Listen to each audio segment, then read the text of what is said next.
చివరి చాయ్ కప్పు ప్రతిరోజు సాయంత్రం ఖచ్చితంగా 6 గంటలకు వైజాగ్లోని ఆ పాత ఇంటి చిన్న వరండా తాజాగా మరిగించిన చాయ్ వాసనతో నిండిపోతుంది. సావిత్రమ్మ ఎప్పుడూ ఆ సమయాన్ని మిస్ కాలేదు. ఇప్పటికీ 72 సంవత్సరాలు వచ్చినా ఓపిక కాస్త తక్కువ అయినా ఆమె అలవాటు మాత్రం మారలేదు. 2 కప్పుల చాయ్, ఒకటి తన కోసం, ఇంకొకటి పక్కనే ఖాళీగా ఉన్న కుర్చీ మీద జాగ్రత్తగా పెట్టేది. అది ఎందుకో అని పక్కింటి వాళ్లు తరచూ ఆశ్చర్యపోయేవారు. ఆమె కుమారుడు రాఘవ్ సంవత్సరాల క్రితం హైదరాబాద్కు వెళ్లిపోయాడు. పెద్ద ఉద్యోగం, ఫోన్ కాల్స్ తగ్గిపోయాయి, ఇంటికి రావడం తగ్గిపోయింది.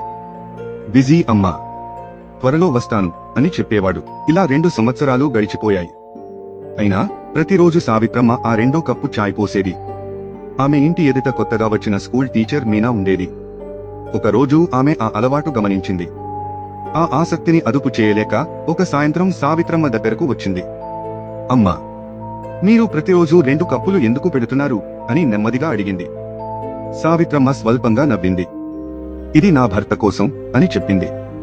మీనా కొంచెం ఆశ్చర్యపోయింది. కాని ఆయన 10 సంవత్సరాల క్రితం మమ్మల్ని విడిచిపోయారు, సావిత్రమ్మ ప్రశాంతంగా చెప్పింది. కానీ 40 ఏళ్లపాటు మేము ప్రతిరోజు కలిసి ఛాయ్ తాగేవాళ్లం. ఇదే సమయం, ఇదే స్థలం. ఇప్పుడు ఆపేస్తే నేను ఆయన్ని వదిలేసినట్టే అనిపిస్తుంది. మీనా ఏమి చెప్పాలో తెలియక మౌనంగా నిలిచిపోయింది. ఆ రోజు నుంచి ప్రతి సాయంత్రం ఆమె అక్కడికి రావడం ప్రారంభించింది. మొదట నిశ్శబ్దంగా కూర్చునేది, తరువాత మాట్లాడటం మొదలైంది. ఆ తరువాత నవ్వులు పంచుకున్నారు. రోజులు వారాలయ్యాయి, వారాలు నెలలయ్యాయి. ఒక వర్షపు సాయంత్రం మీనా పూర్తిగా తడిసి అలసిపోయి వచ్చింది. ఆ రోజు ఆమెకు స్కూల్లో చాలా కష్టంగా గడిచింది. ఏం మాట్లాడకుండా సావిత్రమ్మ ఛాయ్ కప్పు ఆమె చేతిలో పెట్టింది. ఇది నీకోసం అని చెప్పింది. మీనా ఆశ్చర్యంగా చూసింది. సావిత్రమ్మ మెల్లగా నవ్వింది. బంధాలు మారుతాయి, కానీ ప్రేమ మాయమవదు, అది ఇంకో చోటు కనుక్కుంటుంది. మీనా కళ్లలో నీళ్లు తిరిగాయి. ఆ సాయంత్రం ఎన్నో సంవత్సరాల తర్వాత ఆ 2వ కప్పు ఖాళీ అయింది.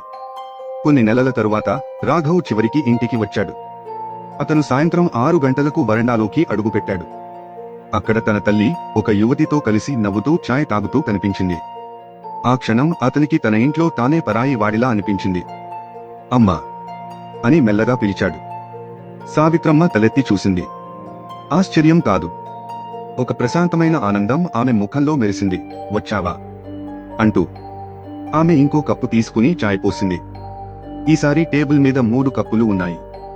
ఎలాంటి ప్రశ్నలు లేవు, ఎలాంటి అభ్యంతరాలు లేవు, కేవలం ఛాయ్. ఆ నిశ్శబ్ద క్షణంలో రాఘవ్ ఒక విషయం అర్థం చేసుకున్నాడు. బంధాలు బంధుత్వంతో కాదు, మనసులు కలిపే ప్రేమతో నిలుస్తాయి.